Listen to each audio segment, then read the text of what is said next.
TH Entrevista recebe a superintendente da Fundação Amazônia Sustentável, Valcléa Soledade. Seus 27 anos de carreira são marcados pela experiência em projetos socioambientais. Entre eles está o programa Bolsa Floresta, implementado pela FAES aqui no Amazonas. A iniciativa se consolidou como um dos maiores programas de pagamento por serviços ambientais do mundo, por atender 40 mil pessoas em 16 unidades de conservação do Estado. Seja bem-vinda ao TH Entrevista. Eu que agradeço a oportunidade de poder estar aqui e contribuir. Vamos começar falando sobre o desenvolvimento econômico.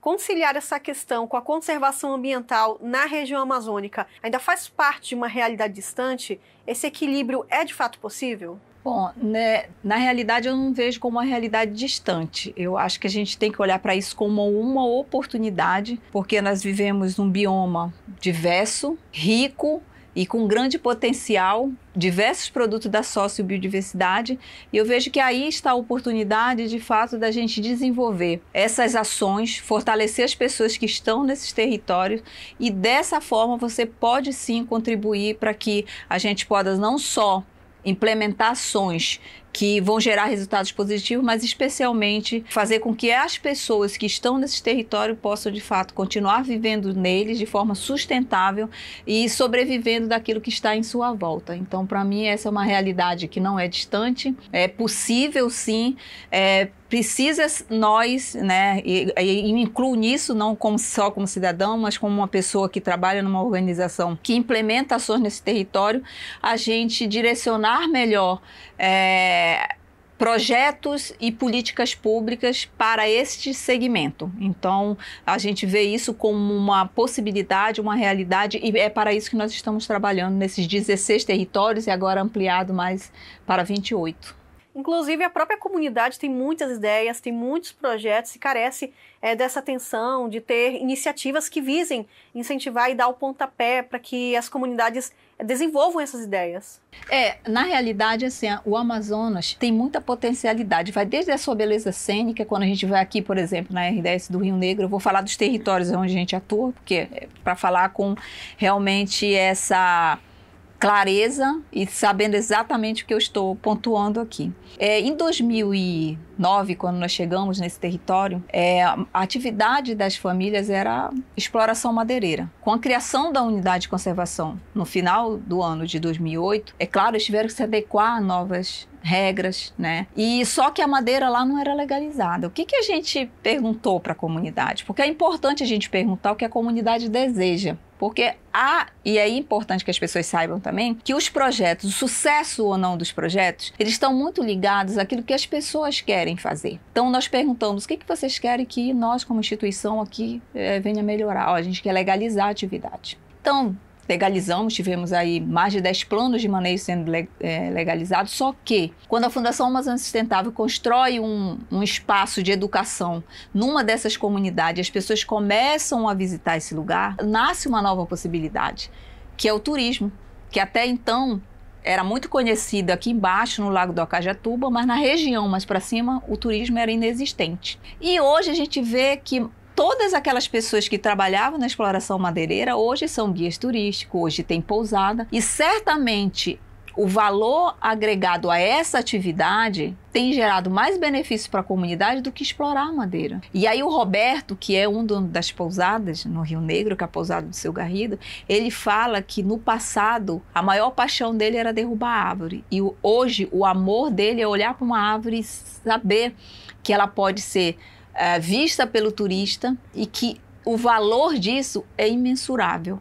Então, são possibilidades para dizer, e tudo isso para dizer que quando você leva uma oportunidade para a comunidade abraça, as chances disso dar certo, a gente não tem dúvida. A gente tem aí fatos concretos, dados sobre o crescimento do turismo nesses lugares. Isso só para dar um exemplo de uma atividade. Então, quando a comunidade abraça, como você bem falou, não tem como não dar certo. Por exemplo, no Rio Negro a gente tem, a gente apoiou nas infraestruturas, e aí é importante também nós falarmos que às vezes as pessoas têm uma leitura equivocada quando falam assim, mas o desenvolvimento sustentável não existe, por isso, por aquilo. Tem que dizer que trabalhar em comunidades é um processo. Eu nasci em comunidades tradicionais, né? Eu sou de uma comunidade quilombola, e assim como a gente nasce vai para a escola. Sim, hoje é mais cedo, mas naquele tempo era aos 7 anos. Até você se formar são quantos anos? O processo de desenvolvimento é também assim. Você não muda a característica, você não muda a realidade daquela comunidade, não é um mandato de 4 anos, de 2 anos. É um processo. E esse processo tem algo muito especial que as pessoas têm que ficar atentas, se chama educação. Quando a gente está falando de educação, não estamos falando somente da educação formal, do ensino médio, fundamental, universidade. Está falando de uma educação que é uma educação voltada para empreender. Nas comunidades, as pessoas não têm essa habilidade. Então, a gente tem que incentivar para que isso seja potencializado, para que, de fato, eles possam ser os gestores das suas ações. E aí, quando você fala... Isso acontece na comunidade, a gente tem o exemplo do turismo no Rio Negro, a gente também tem no Otumã, onde a pesca esportiva é uma das atividades, onde a própria associação é a gestora ali do processo, e isso só trouxe melhorias para quem ali trabalha. Então, a gente tem 11 pousadas ali dentro do Otumã, que nós conseguimos apoiar com mentoria para os negócios, e eles estão bem, obrigada, entendeu? Então, é importante a gente entender que nós estamos ali e que nós somos essa ponte que conecta as pessoas às possibilidades que possam ser fortalecidas lá dentro. E, consequentemente, todo esse trabalho de fortalecimento e empoderamento das comunidades reflete na economia local. Sem dúvida, né? Então, quando a gente... Além da economia, eu acho que a maior riqueza que a gente pode olhar para isso é o desenvolvimento das pessoas, né? Porque quando a gente fala de riqueza, muitas vezes tem várias leituras sobre isso. O que é a riqueza? Quando eu pergunto, por exemplo, para o Roberto, que eu vou citar o Roberto aqui, que é a pessoa que eu mais sento e converso sobre o assunto, e eu digo para ele, se tivesse mais turistas, você queria mais? E ele disse assim, não necessariamente. O que eu quero é que o que chega aqui não só me beneficie, olha só a leitura do Roberto, mas que beneficie todo mundo. Então, quando você faz uma ação que ela traz melhorias para todo, essa é a maior riqueza, né? E não adianta a gente enriquecer um empresário no local e as outras famílias ficarem sem receber o benefício. Então, o melhor disso tudo é ter essa consciência do lugar que você está, do papel que você assume e como que o que você está fazendo está contribuindo para melhorar também quem está próximo de você. Que isso não é uma leitura habitual, por exemplo, do capitalismo, né? Mas a gente está falando ali de pessoas que vivem em comunidade, que têm esse olhar de compartilhar, e nada melhor do que você compartilhar também aquilo que você ganha e que vai, de fato, melhorar as suas condições financeiras, porque quando você tem um financeiro, você também melhora as outras condições. Você pode fazer uma casa melhor, você pode ter o banheiro dentro da sua casa, porque, ao contrário do que muita gente possa imaginar, comunidades muito isoladas, a gente não tem saneamento básico, a gente não tem energia, não tem água. Como é que você desenvolve um território onde não tem energia, onde não tem água potável? Esse é um dos desafios? Esse é vários desafios que a gente ainda tem para enfrentar nessa Amazônia mais profunda. Que é uma realidade nossa aqui da região devido à questão logística também. A gente não pode deixar de falar sobre esse assunto. Eu costumo falar que quando a gente começa a desenvolver projetos socioambientais em territórios muito distante, é como uma partida de futebol, que você já entra no campo perdendo de 3-0. E o que é esse 3-0? Primeiro, é a logística. Tudo é caro. Para você ter uma ideia, aqui o pessoal está reclamando que a gasolina está cara, 6 e pouco. Vai ver quanto custa um litro de gasolina lá em Irunepé, que a gente tem uma Resex lá, Rio Gregório, que eu acredito que na comunidade o litro de gasolina deve estar custando de 10 a 12 reais, né? Então, é caro. Esse é o que você... É o primeiro perda. A segunda está ligado à energia. Para você ter uma ideia, nós fizemos um levantamento recente agora nas 582 comunidades que nós trabalhamos, 313 delas ainda só tem energia 4 horas por dia. Como é que você desenvolve um território onde a energia que as pessoas têm só serve para assistir uma televisão, mas não serve, por exemplo, para armazenar uma comida, para beneficiar um produto? Como é que você desenvolve um território? E o outro está ligado à comunicação, porque nós temos lugares que são tão isolados que a gente não se comunica com essas pessoas via rádio. Então, esses são, né, a partida que a gente sai perdendo de 3-0, que são os grandes desafios, né, que a gente tem e que não é fácil de romper. né? É complexo, é difícil, mas não é impossível. E a gente tem mostrado através de ações e soluções de que dá para resolver esses problemas, basta ter boa vontade e, claro, recurso financeiro, porque dentro do Amazonas e na Amazônia, investir em projetos logisticamente é muito caro. No meio desse processo, qual tem sido o papel da Fundação quando a gente fala sobre a questão da promoção da pesquisa científica sobre a Amazônia e também seus recursos naturais? A Fundação tem um papel fundamental no desenvolvimento desses projetos, mas é preciso ter uma base para tudo isso. Nós temos parcerias com o EA, por exemplo, a gente já desenvolveu algumas pesquisas voltadas especialmente para como que a metodologia, por exemplo, que nós desenvolvemos para implementar a política pública, que foi o Programa Bolsa Floresta, impactou a vida das pessoas. E também nós temos uma parceria com a Universidade de Notre Dame, onde é mais voltada para a parte econômica, e a gente conseguiu, através desses alunos, já desenvolver pesquisa sobre a questão do pirarucu, e a gente é mais na parte comercial, e a gente acabou identificando nessa pesquisa que nesse processo, se a gente fosse dividir o pirarucu, que parte fica para a comunidade é a cabeça, que não tem tanto valor agregado. E o filé, a parte do filé fica para os frigoríficos e o atravessador.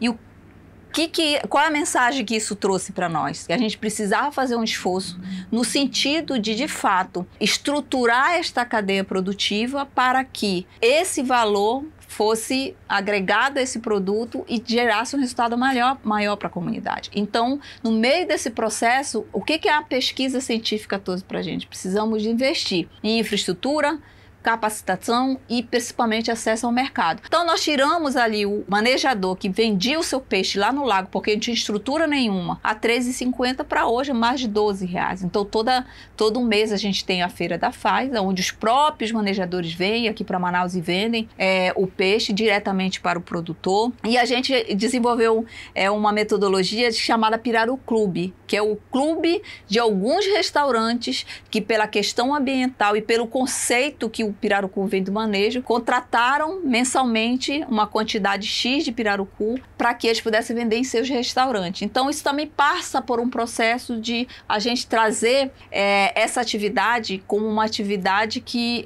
a gente costuma falar que quando a gente fala da Amazônia em comercializar, não é que a gente quer escalar tem coisas que não dá para escalar. Né? E essas que não dá para escalar, a gente pode vender o conceito. O conceito do manejo de pirarucu é um conceito que as pessoas precisam entender o que está por trás disso. Não é só um peixe que você vai lá e compra 20 e poucos reais, que às vezes as pessoas dizem que está caro. É porque atrás disso tem famílias inteiras que fazem o manejo do lago, que fazem a vigilância, que fazem a contagem e tem um processo de organização social muito grande por detrás disso que às vezes as pessoas não têm conhecimento. Então cabe a nós também fazer esse processo de trazer essa informação. Então a gente fez isso muito durante as feiras da Faz, de trazer a informação de onde vem o manejo do lago, o custo operacional disso. Então é importante a gente entender melhor esse contexto que é complexo, mas que para nós como instituição a oportunidade que a gente tem de estar desenvolvendo ações, e a pesquisa é uma delas que tem não só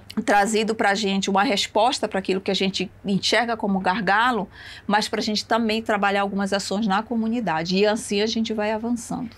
A senhora já falou da questão da informação, da pesquisa científica, que é fundamental para o desenvolvimento de todos os projetos que chegam às comunidades. Mas como é trabalhar a educação ambiental nessas localidades aqui na região amazônica? Então, quando a gente fala que nós acreditamos na educação, não só a educação formal, mas a educação que faça sentido para as pessoas, a educação ambiental é um dos vieses. Porque a gente entende que nos territórios, se você não trabalha claramente a importância das nascentes, se você não trabalha a importância de não queimar o lixo, a importância de fato de usar o gerador de forma mais sustentável, ou uma energia mais sustentável. O que desafia é que, no caso, quando a gente fala de educação ambiental, que vai além de você fazer coleta seletiva ou enterrar o lixo ou queimar, vai de você olhar para aquele ambiente e ver também ali uma oportunidade, né?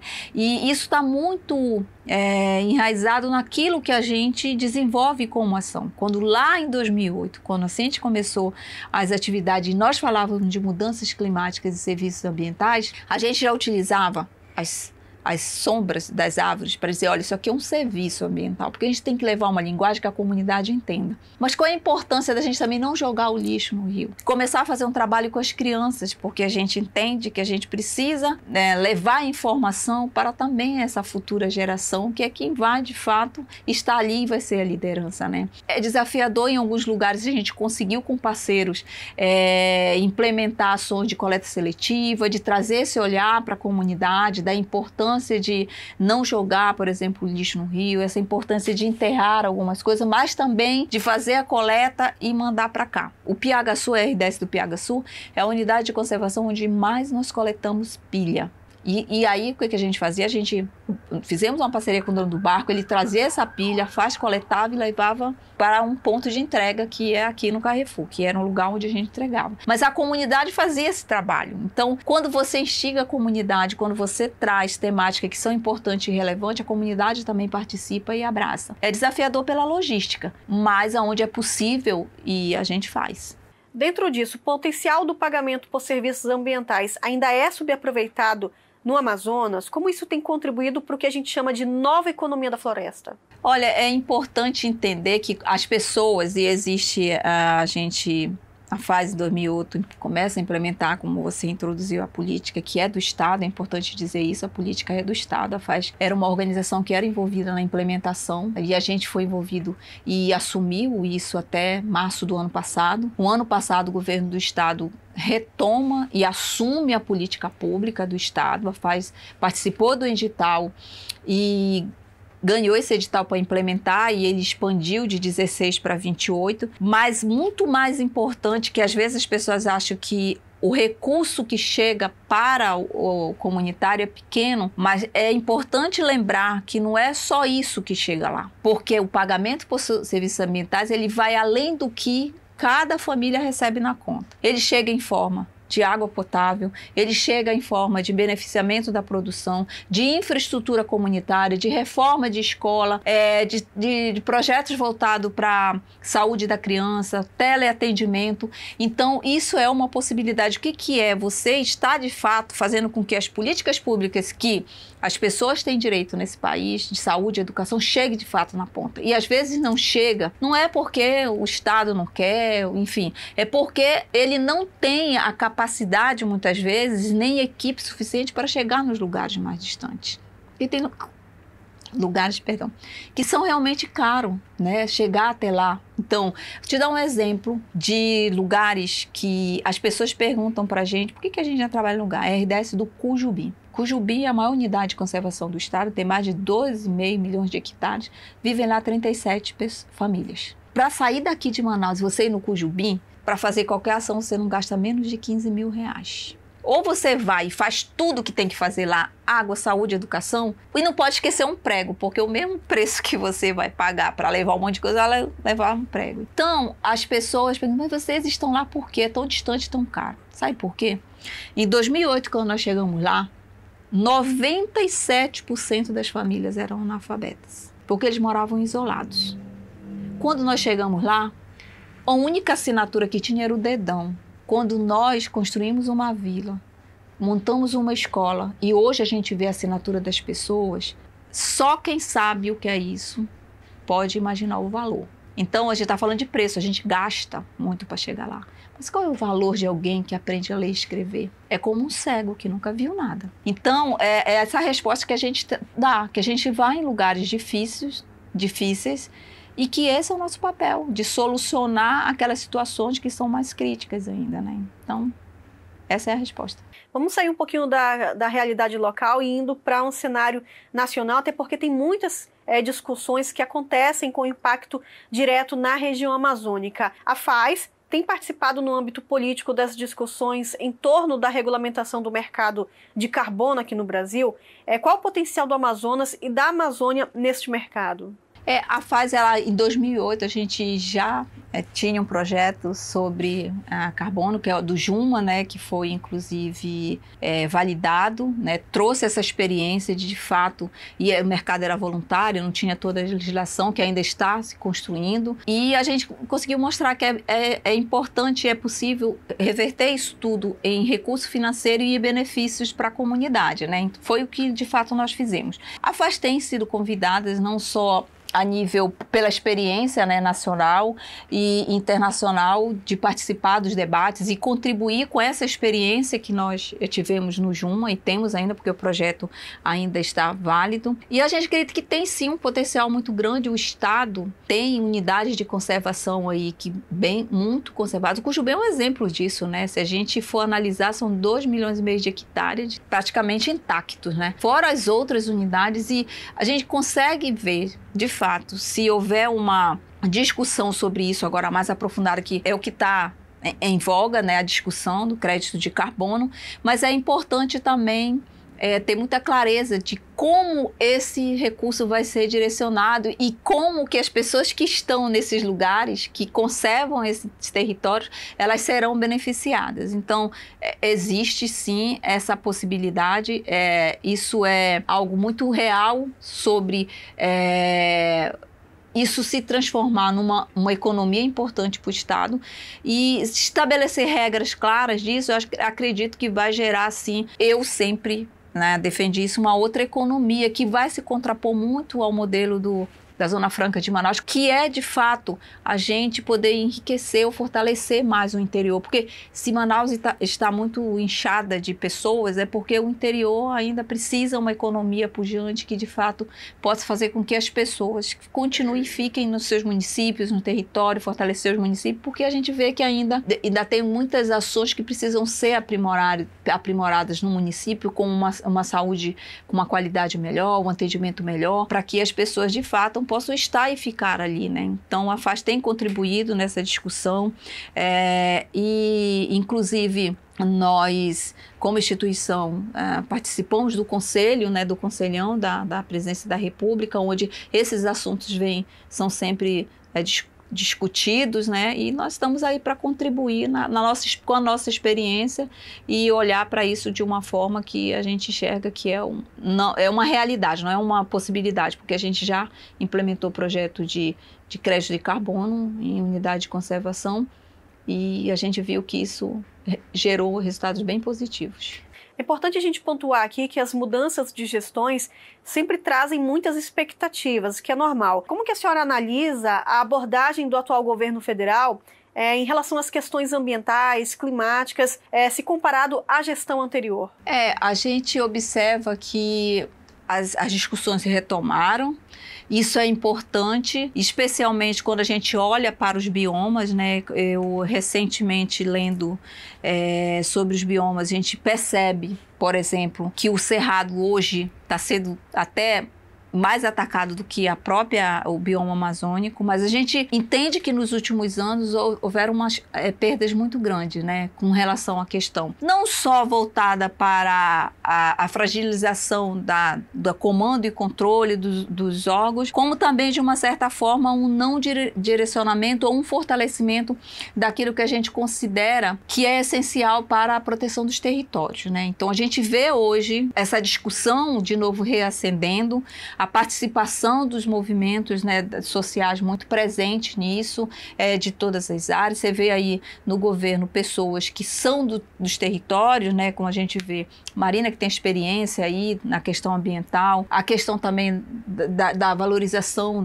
das populações indígenas, apesar de que ainda ouvimos que os indígenas precisam ser respeitados por tudo aquilo que eles têm de história, mas é importante ressaltar que agora essa discussão está maior, está mais presente, e esse é o caminho, né, da gente, de fato, para reconstruir. Eu não compreendo por que há uma insistência muito grande, por exemplo, de desenvolver atividades que não são adequadas para a região amazônica ou para qualquer outro bioma, né? A gente tem um espaço, e percebam, o Brasil é tão rico que nós temos pelo menos 4 ou 5 biomas, que é o Cerrado, que é a Floresta Amazônica, que é a Mata Atlântica, os Pampas.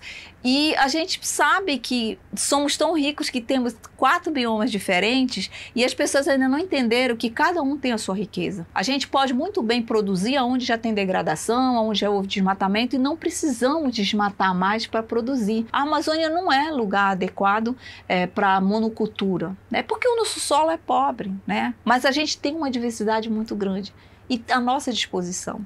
A biodiversidade imensa com frutos, espécies florestais, animais, e a gente ainda não se atentou que nós estamos indo para um caminho que pode ser um caminho sem volta e que quando não houver mais água, não haverá mais vida na Terra. No seu entendimento, ainda há falhas na escuta dos povos tradicionais, na construção das mudanças na legislação ambiental brasileira? É necessário mais protagonismo desse público, na prática, dar mais espaço para poder ouvir o que essas pessoas que vivem a realidade e que conhecem a região tenham essa voz? Sem dúvida. Os processos eles serão de fato construídos e atenderão às demandas se você ouvir quem está no território e o que essas pessoas querem. Então, é importante ter essa escuta ativa. A gente tem lideranças importantes no território, sabe? E fazer essa consulta é essencial para que a gente mude essa rota e para que a gente acerte de fato. Então, ainda precisa que se faça essa escuta de forma tranquila, de forma calma e ouvindo. Claro que vai haver divergência e é natural, né? Mas é importante que essa escuta ela seja feita para que, de fato, a gente possa acertar e ir na direção certa. Quero aqui agradecer a sua participação nessa conversa sobre um tema muito importante, que é a questão ambiental, o desenvolvimento econômico, a conservação da Amazônia, em que as comunidades estão diretamente envolvidas e impactadas. Nós que agradecemos e estamos à disposição, sempre que for possível, e contribuir nesse debate que a gente acha muito importante. Muito obrigada. E você que nos acompanhou nesta entrevista, para ficar por dentro dos próximos assuntos, se inscreva aqui no nosso canal, ative as notificações clicando no sininho aqui embaixo. E claro, nos siga nas redes sociais, @InfoTodaHora. Até a próxima!